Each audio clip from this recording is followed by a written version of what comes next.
यदि आपको संस्कृत में नंबर उठाना है तो आप इस प्रकार से पढ़ेंगे तो ज़्यादा बेटर रहेगा। जैसे आता है कि गंगा नदी पर एक अनुच्छेद लिखें, तो आप इस प्रकार से लिखेंगे, इस प्रकार से दिया रहेगा कि यहाँ पे देखेंगे तो आपको नजर आएगा गंगा भारतवर्षीय नदीषु श्रेष्ठा वर्तते, यम हिमालयात् प्रभवति, स्रुवते पुराकाले नृपवरेण भागीरथेन, यम नदी घोर तपस्या स्वर्गात् पृथ्वी वायान आनीता, गंगाया पुण्योदकेषु स्नानं सर्वकलं सापहं मन्यते, अस्याः कुल्यो अनेकानि प्रमुखानि नगराणि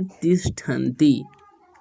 तो ये इस प्रकार से रहेगा, लेकिन इसको याद किस प्रकार से करना है, आपको करना क्या होगा कि आपको एक कॉपी खोलना होगा, इस प्रकार से आपको लिखना होगा। जैसे नंबर 1 यहाँ पे इस प्रकार से एक फुल स्टॉप दिया गया है, यानी पूर्ण विराम दिया गया है, तो आप यहाँ पे एक मानेंगे, जैसे यहाँ तक एक हो गया तो एक नंबर में हम इसको लिखेंगे गंगा भारतवर्षीय नदीषु श्रेष्ठा वर्तते।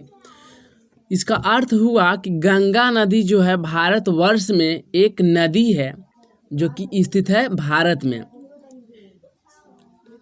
गंगा नदी कहाँ स्थित है? तो भारत में स्थित है। तो आपको इस प्रकार से लिखना होगा, याद करना होगा। मात्र 5, देखिए 5 लाइन का ये आंसर है और 5 नंबर आपको दिया जाएगा। तो इससे बेटर और क्या है, थोड़ा सा भार है, भार नहीं है। यदि आप नियम के साथ यदि आप पढ़ते हैं तो कोई दिक्कत नहीं होने वाला है। इस प्रकार से आप इसको लिख करके याद करेंगे। गंगा भारतवर्षीय नदीषु श्रेष्ठा वर्तते, 1 नंबर हो गया। दूसरा का यम हिमालयात् प्रभवति, जो यह नदी है, जो गंगा नदी है, वह हिमालय पर्वत से निकली हुई है।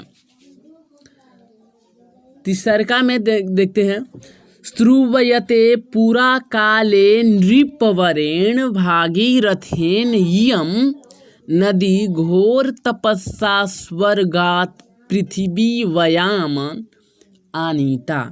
इसका मतलब, इसका अर्थ यह हुआ कि श्रुयते में सुनने में आता है कि पूरा काल यानी पुराने समय में भागीरथ नामक एक व्यक्ति इस गंगा नदी को स्वर्ग से तपस्या कर पृथ्वी पर लेकर आए थे। तो यह हुआ तीसरा पंक्ति।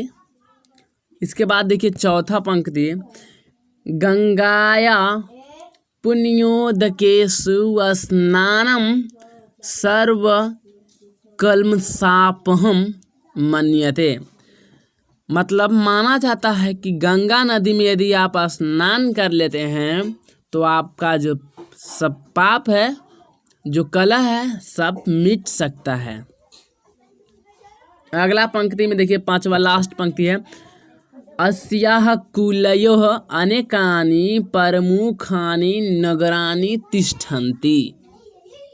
मतलब यह हमारे कुल का भी उद्धार करती है।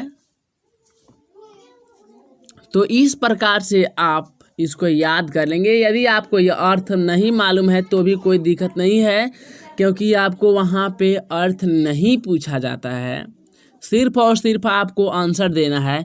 तो आप इस प्रकार से अपने कॉपी में लिख करके आप याद कर सकते हैं, और इसके याद करने के बाद आप इस प्रकार से सजा करके लिख देंगे।